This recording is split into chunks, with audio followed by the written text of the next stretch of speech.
Get them fired up and get them to the staging lanes, baby, because 8th Mile Apparel is now carrying Glowing Bracket Racing merch. Hats, t-shirts, hoodies, and much more can be yours today by visiting 8thmileapparel.com. We appreciate each and every one of you guys supporting the Glowing Bracket Racing YouTube and Facebook pages.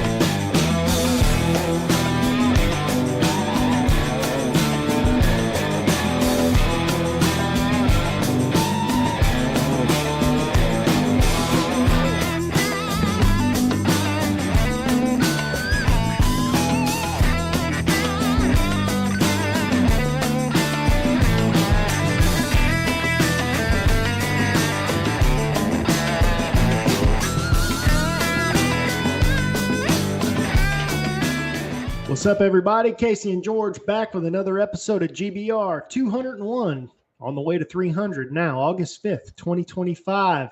Got to thank those people who support us every single week and let this show come to y'all on YouTube, Facebook, Spotify, wherever you find your podcast. Don't forget to like and subscribe and follow and do whatever it takes to see the Glowing Bracket Racing live show every single week whenever it comes out. But don't forget to thank these people who show you love every week through us. TSR Racing Products, Power Glides, Turbo 350s, 400, 727 transmission parts, accessories, full transmissions, whatever you need. TSR Racing Products is the place you need to go for that type of thing. BRG 3D printed parts. If you can't figure out what you need on your race car and you need some custom parts, you don't really like what you have going on right now, BRG 3D printed parts. Brian Garrett can print anything up for you out there at a high density polymers and plastics. Got a little messed up there on my words there, George. But call BRG 3D printed parts over there. Syntex Printing and Temple Tex. I'm all over the place right now. I guess right now I've talked too much on the phone today at work. I can't even do it. Syntex Printing out there in Temple, Texas. Stickers, shirts, brochures, anything you need for your business, call Syntex Printing. Get that sent in the mail to you.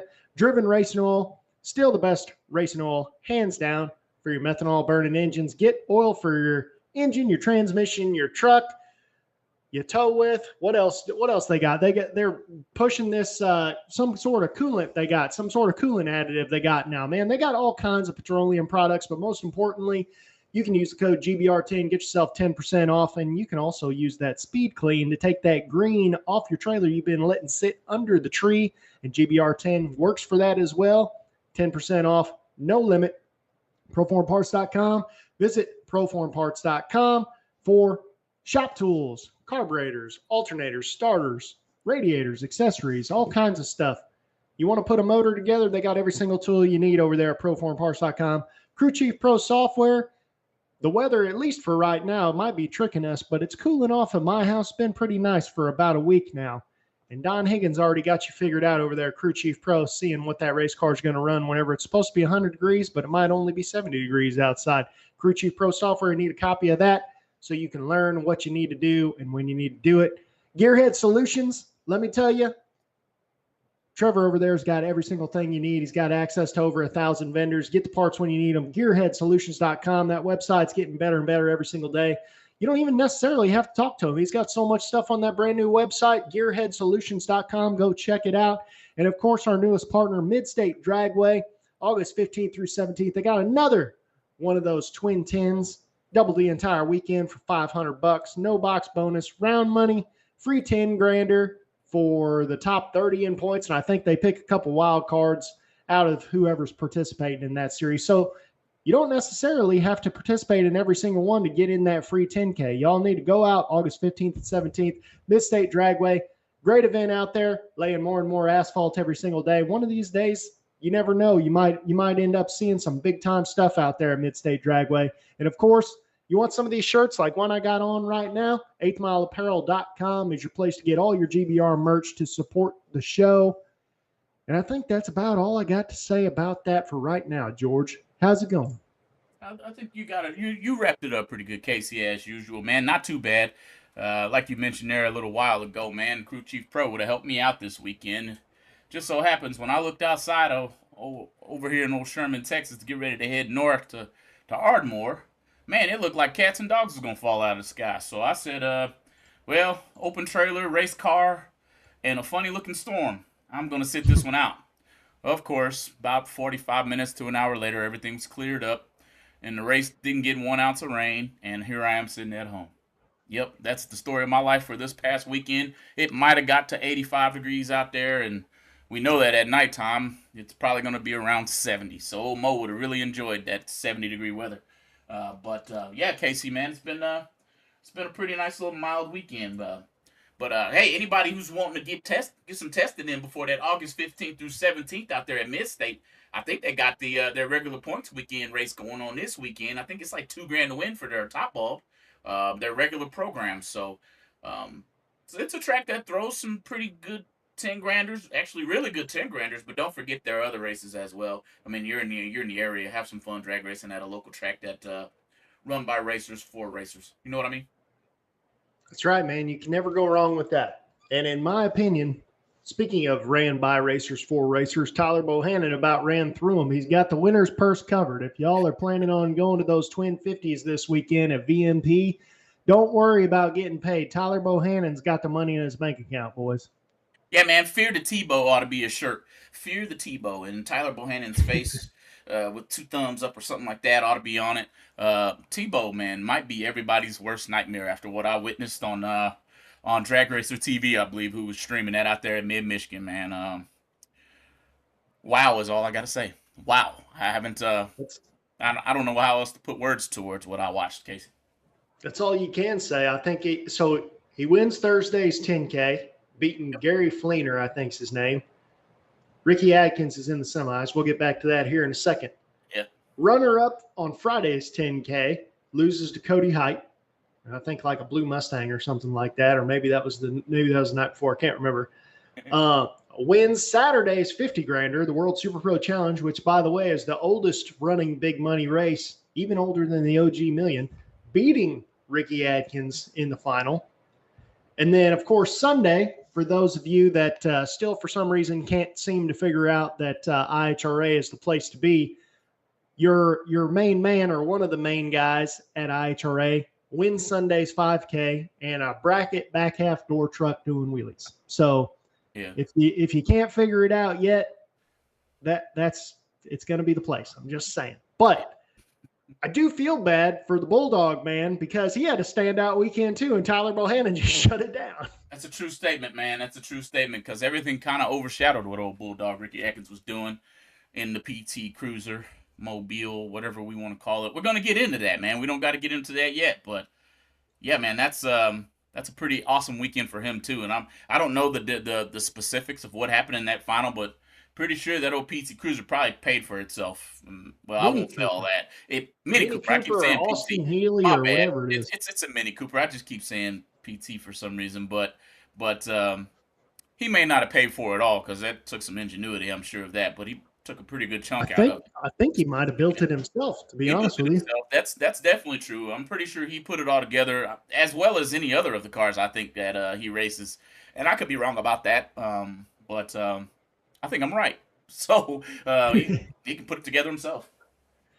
I read an article on it a long time ago. I can't remember where I read it, but he said something about that car had been sitting there forever in his woods or in his one of the outbuildings or something like that. And I guess he cut it up, and to make it all fit, I guess he cut the roof into like 20 different sections and re-welded it all together or something. But that car just brought something up, and it literally popped in my mind whenever I couldn't sleep last night.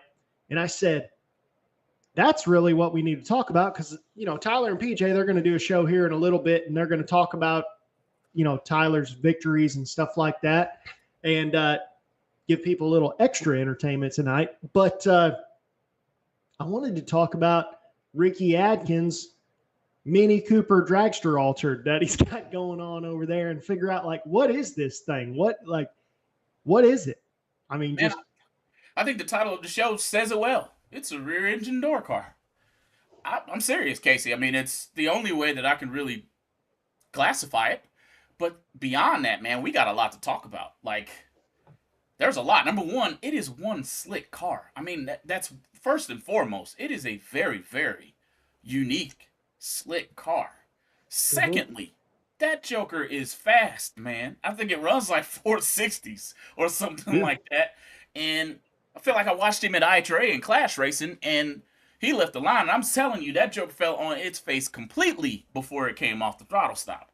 Okay, so very fast car, number two. And then number three, he's sitting on the left, Casey. So let's go ahead and I get it don't. going. What do we do with that vehicle? I couldn't decide, judging by the pictures, if he was in the center or on the left. But the So don't left is the left is a gray area too, because technically you could make something so skinny that you're sitting to the left of the drive shaft, but you're also like one of your feet is actually on the other side of the drive shaft.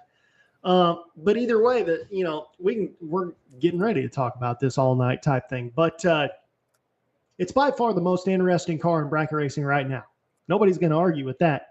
We got a Mini Cooper, which you don't see. We got a front or a rear engine dragster with a car body on it, which you don't really see. I want to say it's like a shorty dragster wheelbase, and then it's like half altered also. So it's like, what is this thing? What class does it run in? Because we separate door cars and dragsters at some of these big money bracket races. So is it a door car? Is it a dragster? What's the wheelbase on it? I don't know. The craziest thing, to be honest with you, is that he actually got it to work, because there was way back when, I want to say, what was the show called? It wasn't NHRA Today. It was IHRA's version. It was Brett Kepner was the one that did it all the time. I think it might have been Inside Drag Racing is what it was called. And I'm pretty sure there was a guy that was interviewed that tried this, but I don't think he ever got it to really work properly. And he said he basically pushed the dragster cage all the way up to the front A-arms. And his feet were basically the nose. And he said, they said, well, what's your idea here? And he said, well, I'm a bracket racer. I run super comp, so I can get the best look at the finish line the closer I am to the front wheels.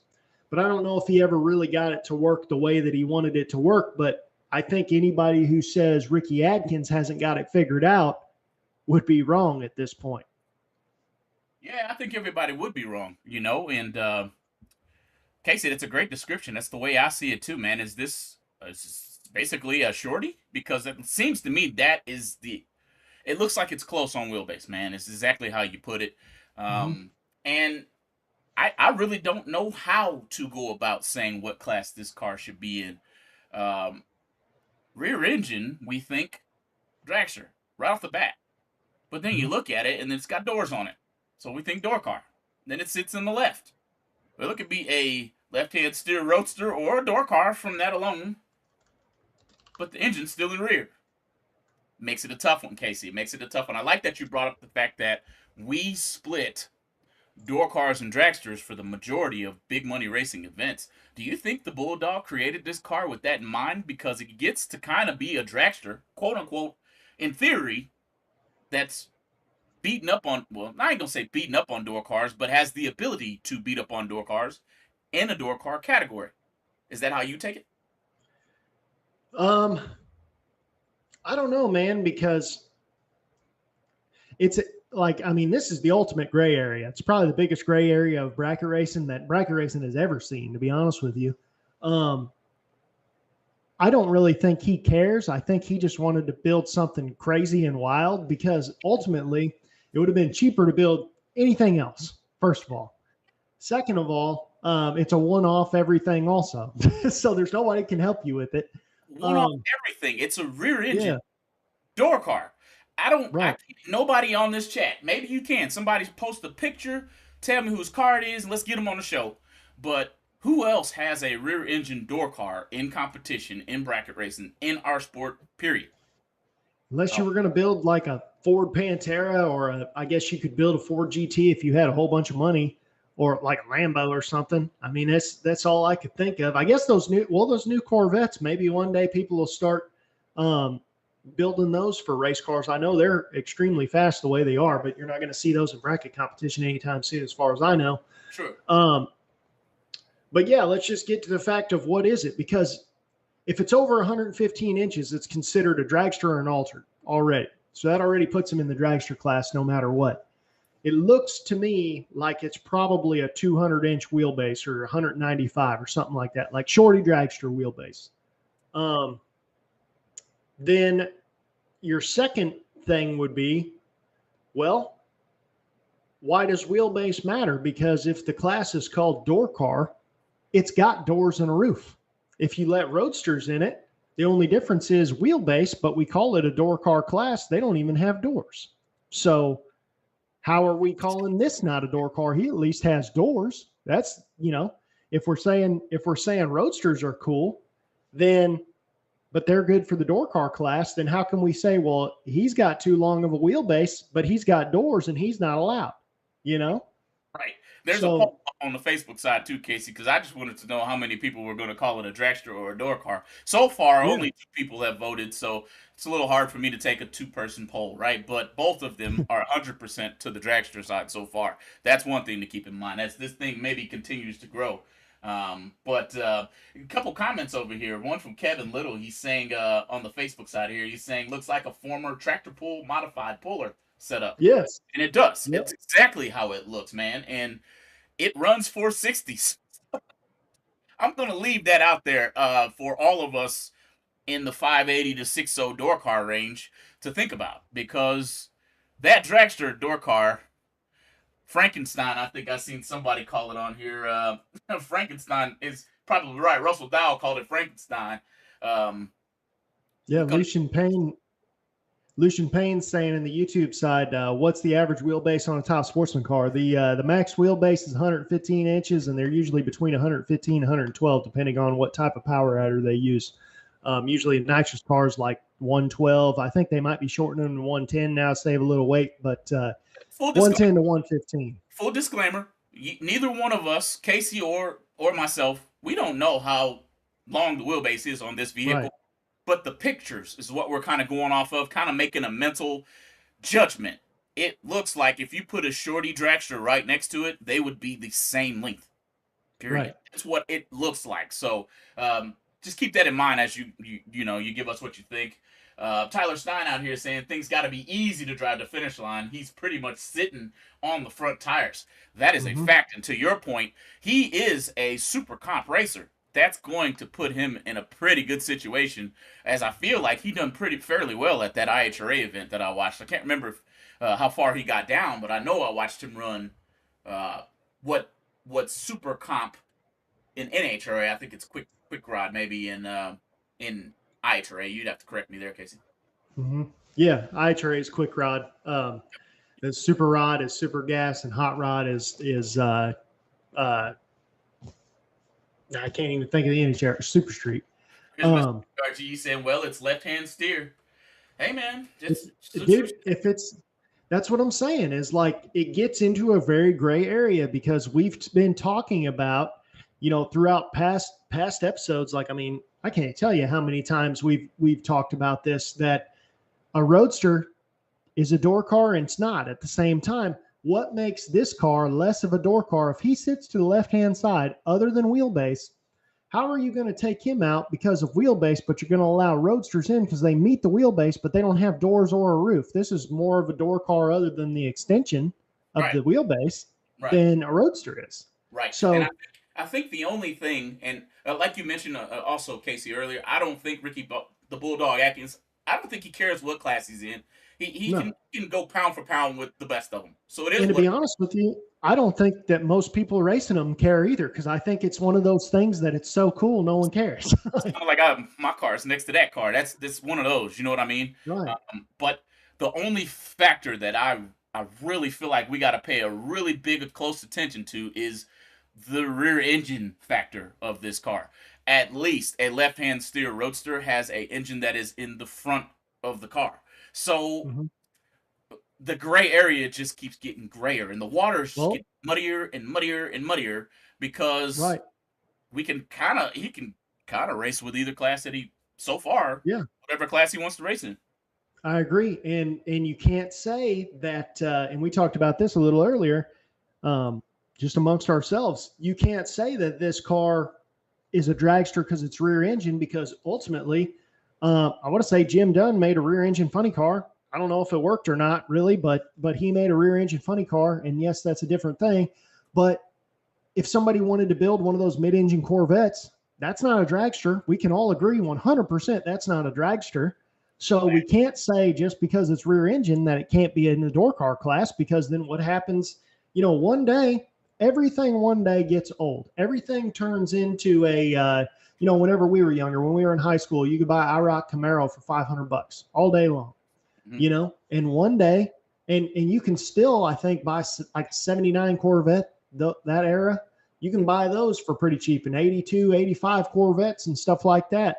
But it's like you can't outlaw cars based on one car, because those will become cheap one day. One day they will be 25 years old and dogged out, and some high school kid's going to have one. I got corrected as well, man. One thing I must say, Stevie Dustin chimes in on the YouTube side and says Bulldog ran 990. That really makes this that argument means that that means somebody's already even better. Yeah, someone's already agreed that it's a DoorCar then. Well, is it? That's the problem. Like, yeah, have you ever seen a 990 dragster? No, you can't. It's illegal, right? Yeah. So they're considering it a DoorCar. As we see, the rules, how that car is being accepted is as a DoorCar. Mm-hmm. But they're not going to take that car away from Quick Rod either. If he wanted to run 890 in that car, they will not say no, you can't. Well, you can run anything in Quick Rod. Yeah, right. Basically, the idea is just like bracket racing. The idea is that dragsters are more dominant than a DoorCar, and that's the thing. It only matters in classes where DoorCars and dragsters are separated. Like a dragster can't run super rod or super gas. It's not allowed. Dragsters can only run quick rod or super comp, but if he's considered a DoorCar, like for example, perfect example, my race car, your race car, we could run any class we want because we're considered at a disadvantage in super comp. Sure. Now that's great, man. And there's even some comments on both sides too. You probably see them on YouTube. But I've got O'Brien Garrett over here saying, what stops someone from buying a 60s van and making it long and talk about sitting on the front wheels? Because and putting the engine in the back of that van, or even in the front, doesn't matter. I don't care. But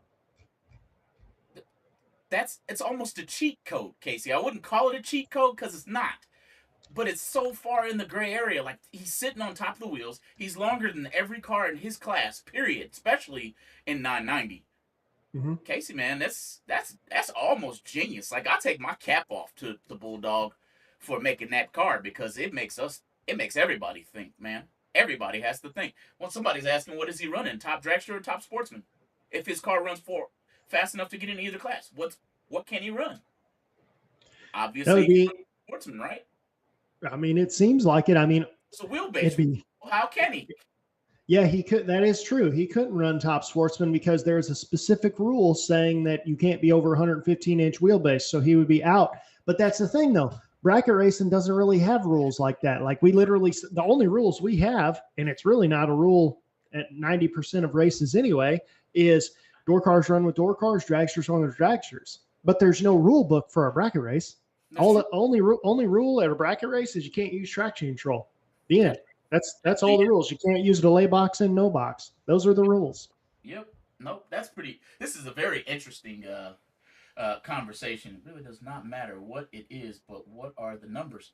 The numbers as in how fast it'll run, Randy Johnson? I think that's what you're asking me. But elaborate on that. Watch that post on YouTube, Casey. He's on your end. I'll probably turn back to Facebook. Yep. Bracket Racer 9622. DoorCar has doors. The end. Yep. That's kind of how I feel about it. I mean, honestly, again, it's one of those things that's so cool. It doesn't really matter. I don't think anyone cares. But I will say that if you compare that to a Roadster, the Roadster, in my mind, has a more of advantage than whatever. I don't even know what you call Bulldog's car, the Mini Cooper Dragster Altered, whatever it is, because the facts are he still has blind spots that the Roadster does not have. So in my mind, it's in the DoorCar class. I don't think wheelbase doesn't make a difference in a bracket class. So far, it's 5-1. It's a dragster to it's a door car. 5-1 so Yeah. far. Keep them coming, guys. And anybody on the YouTube side, I know you can't see this poll that's on the Facebook side. 1 for a door car, 2 for a dragster.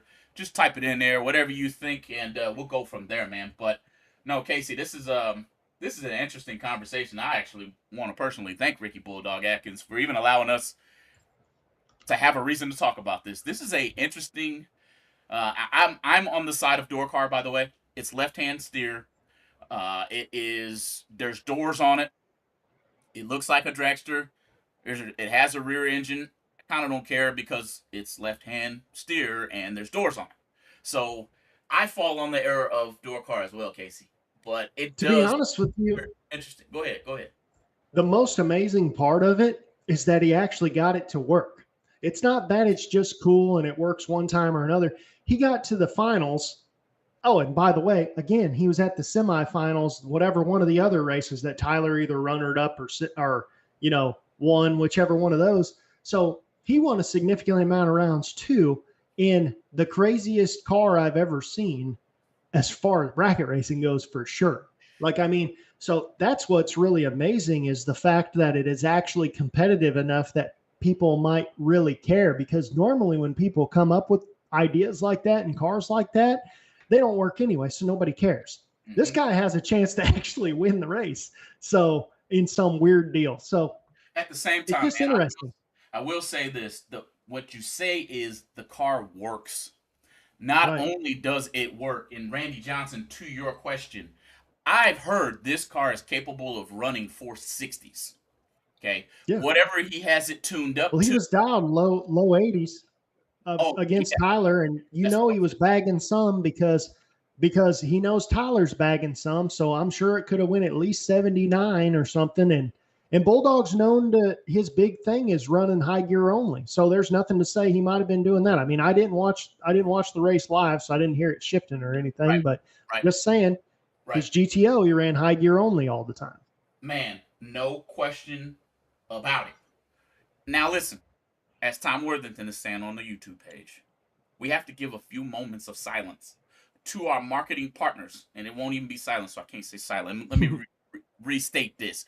Let's give a few minutes to our marketing partners to allow them to show you what they have for our sport of bracket racing. If you need anything, make sure you go here first. Don't go anywhere, because I see a question in the chat that I did not neglect.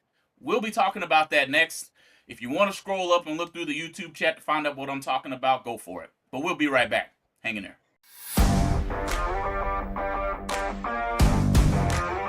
Prepare to be amazed by the Lightning Bolt Mini Alternator, a technological marvel that defies physics. This alternator is nearly 40% lighter than a conventional 10SI, yet it kicks out more than 80 amps at idle and over 100 amps at full throttle. All this power is packed into a 7-pound 98mm case. Its unique aluminum housing, featuring eye-catching lightning bolt cutouts, adds a touch of style to your engine. Installation is a breeze with a one-wire hookup and standard V-belt pulley. For those seeking a seamless replacement, choose the lightning bolt with the 10SI adapter, or opt for the standard 93mm universal mount version for more customization. Plus, separate serpentine pulleys are available. Don't settle for less. Upgrade to the Lightning Bolt Mini Alternator today and experience unparalleled performance and style.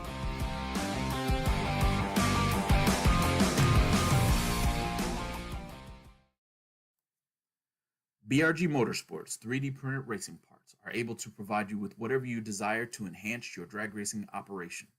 Items like safety belt magnets, nitrous bottle holders, and even quick release delay box mounts are able to be obtained from BRG Motorsports 3D printed racing parts. Have a look at top selling items such as helmet hooks and steering wheel hooks, which are proven to make it easier to maneuver throughout your race car. You can contact BRG Motorsports 3D printed racing parts at telephone number 765-729-1177.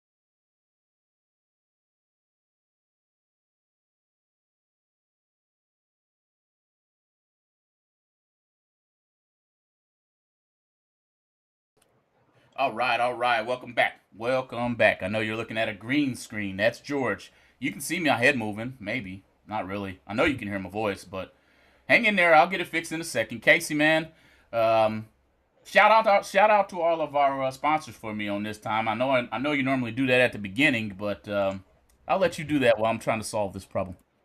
Oh yeah. While George is solving some technical difficulties that aren't on my end, for once, guys, for once, it's not my fault. TSR Racing Products, of course, you got to thank them. You got to thank BRG 3D printed parts. I'm still stumbling over everything. I guess he threw me into something I wasn't ready for. Mid-Stake Dragway, Proform Parts, Gearhead Solutions, Driven Racing Oil. What else we got over here? I'm just reading off the screen over here. Syntex Printing, Crew Chief Pro Software, Ken Jones Performance. I'll tell TSR again. I don't know. 8th Mile Apparel. Get you some of these shirts. Man, while George is fixing that, I was just going to tell you what we were talking about during the commercial break, which is the coolest thing about Bulldog's hybrid race car, I guess is all you can really say, is most people are saying they don't really care what class it's in. I think it should be in the DoorCar side, and the reason being is everybody always says, oh, bracket racing's boring. I'm watching bracket racing on the internet. It's boring. I'm not watching, blah, blah, blah. Well, if you see a car like that in the DoorCar class, it really, really stands out. Not that it doesn't stand out in the dragster side, because obviously it looks significantly different. But in the DoorCar side, it gets people calling people saying, man, look at this DoorCar they got going on over here. Man, turn this on. Turn this on. So I just feel like, just for the sake of viewership and just people talking, I think it gets so many more eyes on it watching it on the DoorCar side. And it's cool that Ricky was willing to go out on a limb over there and just make something that may or may not have been competitive, which we have shown. It turns out maybe anything he builds is going to be competitive. It doesn't really make a difference, it seems. So it's a true statement, Casey. Doesn't look like I'm going to be able to get the camera back. I'd have to shut something down that would end the entire show. And we're not going to do that, man. So you guys are going to be looking at Casey's mug quite a bit here in just a minute. Sorry about the technical difficulties, to which I've never seen happen as long as we've done this show. But yeah, Casey, man. So let's get to something that has been mentioned in the chat that that I said if you wanted to scroll up and look for it, go for it here, man. But mentioning of CP's race, to which I feel like was widely successful. Great job showing up out there at Killcare for CP race. While I'm on this subject, I'm going to talk about what's about to happen out in Tennessee. Don't miss your chance to go out to Etheridge Motorsports Park August 22nd through 24th and do it again. See the flyer, hint, hint. See the flyer on the screen. Hint, hint again for more details. But 10s off the top, 5s off the bottom.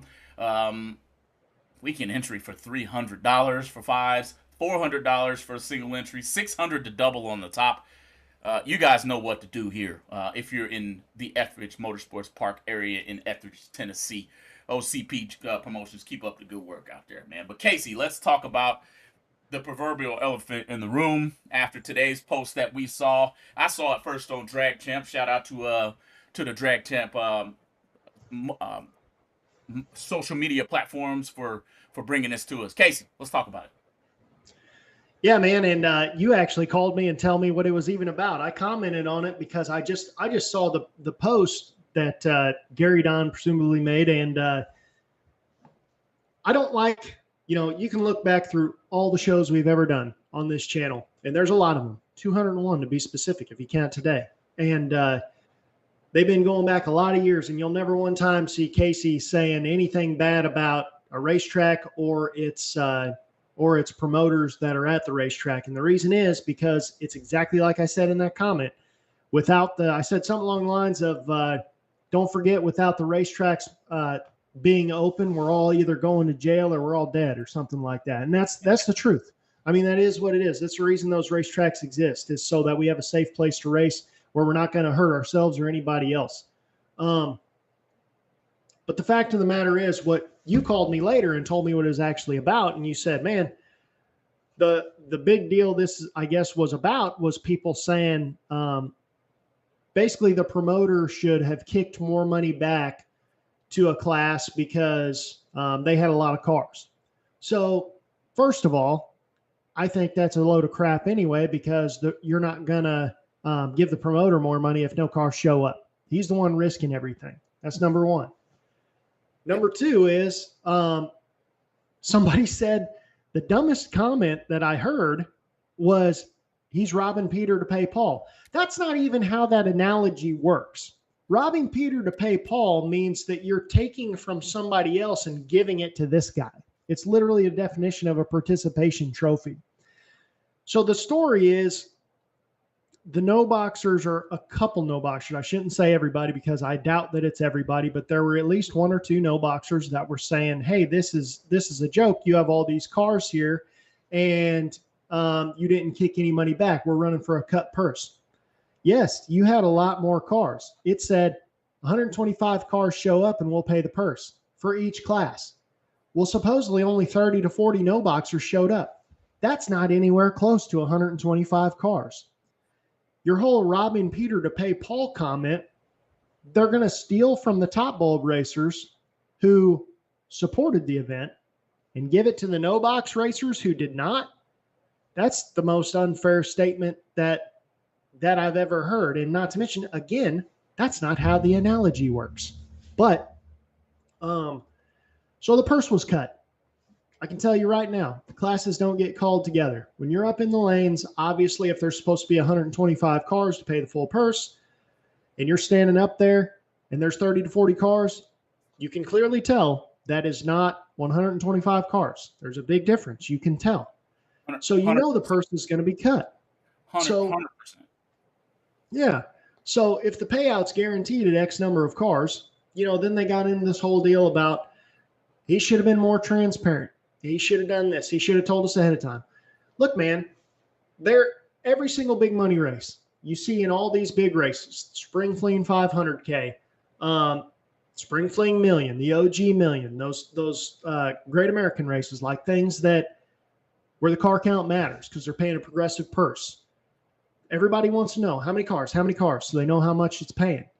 What do they always say? They say we can't tell you until after the buyback round.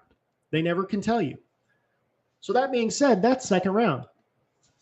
If he comes down and tells you second round, hey, by the way, guys, we're not running for $5,000 because there weren't enough cars. We're running for $1,200. Well, what's your plan here? You're not getting a refund. You're not getting your money back. You've already participated in first round. You're getting ready to participate in second round. It's irrelevant. It doesn't matter. You already know that the purse is going to get cut because there weren't enough cars, clearly. It's not like there were 120 cars and there were supposed to be 125. That's a totally different scenario. And even then, still not wrong because he said 125 cars pays this purse. Mm-hmm. The facts are that you can't get your money back anyway. You're already there. You've already participated. So it doesn't matter if he tells you you're only getting paid this much money whenever you won the race, because you can't do anything about it. Nothing's going to change. It's paying what it's paying. And the fact of the matter is, if people came and showed up and participated in it, then the full purse would have been paid, just like it was in top. And ultimately,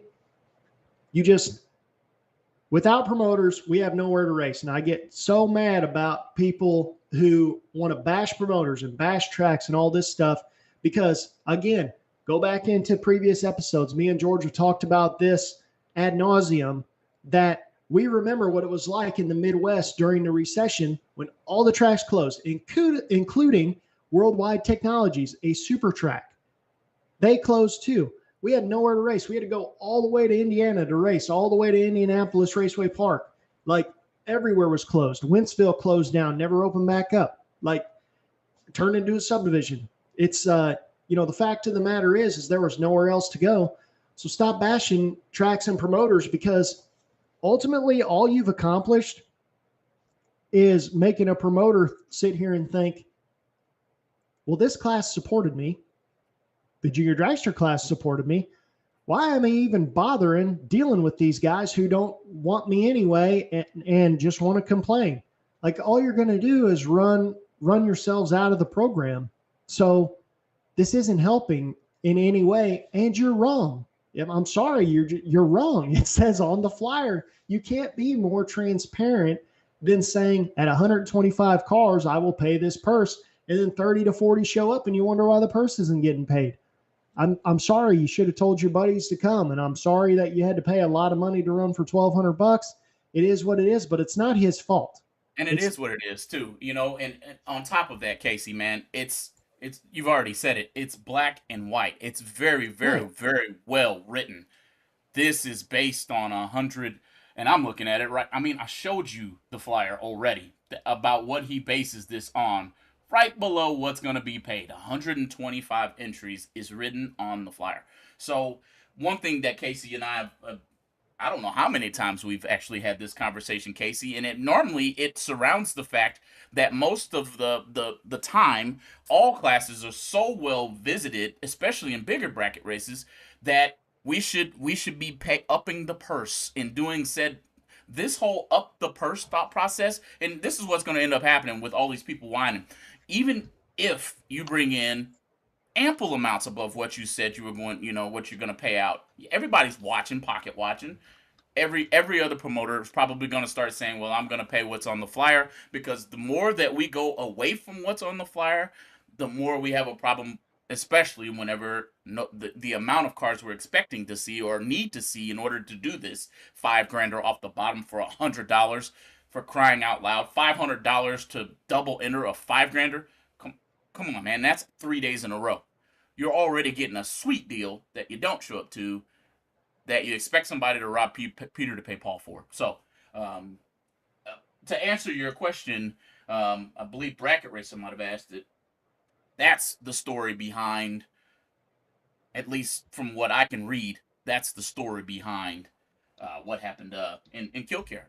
And I don't know what that means for Killcare moving forward. Casey, what's your thoughts? I mean, I would have to imagine the Super Pro and the Junior Dragster classes were pretty decent, very well participated. Y'all no boxers better get on the ball, for you don't even get to race no more, you know? Yeah, man. I mean, it's to be honest with you, if I was him, and I was dealing with this and all the other people supported me, and this is nothing against no boxers. I don't want it to come off that way. It's the people who are complaining is the people that I'm talking to right now. Because if I'm him, what I would say is, look, I'm not doing a no box class anymore. I'm going to do a 32 car shootout, and then you fall in with top. And if I'm a no boxer, unless I'm a high end no boxer, which I am not, and there are very few of them that are capable of winning off the top side, I would much rather have my own class, as most of them would, or else they wouldn't run no box, because you always win more money off the top. Always. Yep. Also a true statement, and I think I would do the same, Casey. This whole thing would be, hey, come on and race, guys, no box class, and all 40 of you if you want to race here. But we might keep you separate, but I'm not even going to give a separate purse. Personally, I'm going to say everybody's participating for that $10,000 to win. And if that's the case, then come on out. Obviously, them top bulbers going to come show out at Killcare. We saw, you know, there's plenty of racers for the top bulb side of it, you know, but man, hats off to CP and that whole team who came up with following their flyer, because that's exactly what you're supposed to be doing, man. I want to say somebody might have said they ran for $700. I don't believe that. There ain't no way, you know. CP, I guarantee you, Cody Pelage Racing Promotions split this flyer with whatever percentage that they use based on how many cars actually showed up to race. You know how? Because at the bottom of it, it says this is what I need to pay out this much money. So we know there's a percentage there, and I'm pretty sure that there were racers, because I saw the comments inside at that race that said, well, by third round, I knew what the payout was because I read the flyer, went back and did the math, and boom, the number that we're raced for was exactly what CP said it was going to be in the end and what he paid. So I know you guys can't see me on the screen, and I wish you could see my face while I'm saying this. Come on, guys. Come on, man. Just based on, and again, this is all based on the comment section of the Drag Champ post. So, you know, I don't know anything to be truthful or whatever. I do know what was posted, and I do know what people had said in the comments, and I do know some of the people were there. The fact of the matter is, if you just take simple math, I just did it right now. $5,000 divided by 125, that gives you a number of 40. If there's 30 cars there, it should pay $1,200 to win. There I it mean, is. simple. And There it is. that's what it said in the comments section, that it paid to win. No problem. And either way, again, it said on the flyer, 125 cars to pay the $5,000. Yeah. I mean, everybody says all the time, whenever once a year there'll be a no split final round, and everybody will say, you better be ready to come run the final. Everybody wants to say, you know, how tough they are. Oh, better be ready, go run for the flyer. Now we're over here running for the flyer and everybody's freaking out. Wow, we did what we said we were And that going to wasn't even that scenario. That wasn't even that same type of scenario. This is a much more real scenario. This happens at local tracks every single Saturday night when they don't have enough cars. That's right. That's right.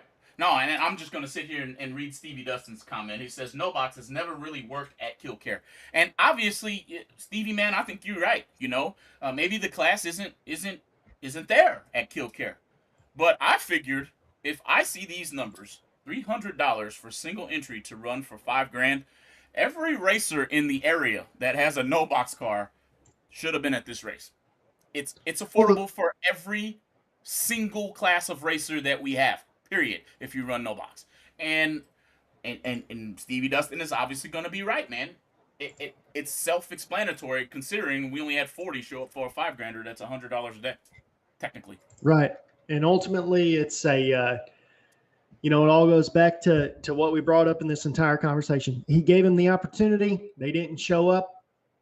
You had the opportunity. You didn't show up. What more do you want? Everything was ran by the flyer. It's not like it didn't say anything about it, and all of a sudden you win and your check's this, but it didn't say anything on the flyer. I mean, the verbiage is there. Again,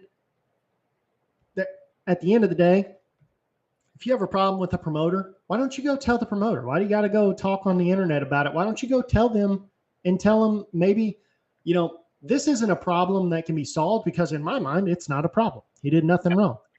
Absolutely. But if you have something to say, why don't you just go say it to him? Why are you going to go bash him on the internet where nobody can have any sort of dialogue? Are you worried that you're wrong? Like, right. are you worried that nobody's going to back you up? Because if you're not willing to go to somebody and say, look, man, I don't think this was the right way to do it, then it must not be that big of a problem. You're just wanting to complain, because you're not going to solve anything on the internet talking crap about somebody. Just go talk to them. It's basically what I'm doing right now, Casey, in a nutshell, because we're having technical difficulties. So you're looking at Casey, yet Casey's mouth ain't moving, and George is talking, and you see Casey, you don't see George. So you don't get the ability to read my facial expressions behind how I feel about this situation. And if you could see my facial expressions, you would see kind of a shoulder shrug, like, really? What are we talking about here? Right. Why are we even talking about it? We even got on this subject because every single slot has I need this many entries in order to do this section. Every slot. So I don't got it. I don't got it. And to those who, like what Casey said, to those who had a feeling that they wanted to get out, sometimes it is just best to go voice your feelings and let the person you're voicing your feelings to feel your body language. Now listen, don't go up there being goofy, right? Don't do that, because I don't want to see you get carried away on an ambulance. You know what I'm saying? Getting knocked out. But go with some sense.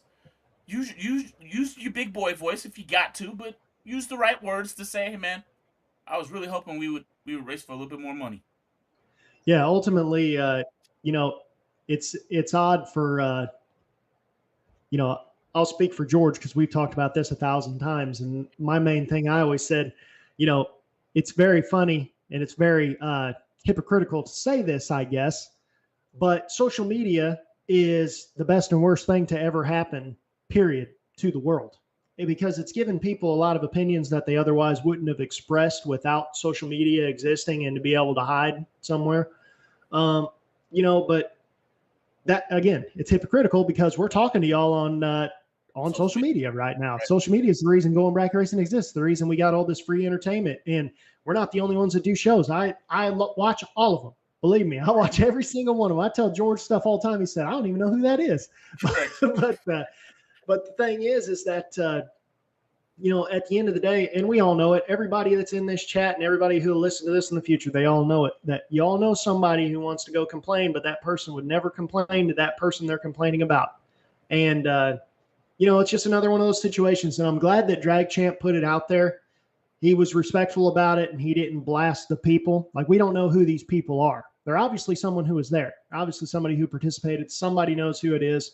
But he X'd everything out and covered everything up. So he's not blasting the person. He's blasting the comment in saying how, I mean, it's just comments like this don't belong out there, because ultimately, if you think you can put on a better race, nobody's stopping you, man. You can do it yourself. And if you want to pay that full purse whenever you only get your 30 cars when you wanted 125, you go right ahead, man. There's only a couple people in this world that could front that. Yeah. There's this one comment that's and I really never really put it into this light until now. But mind your business, right? Meaning, mind the business that you have. All right. Yeah. I understand he had a successful race on the top and in junior dragster.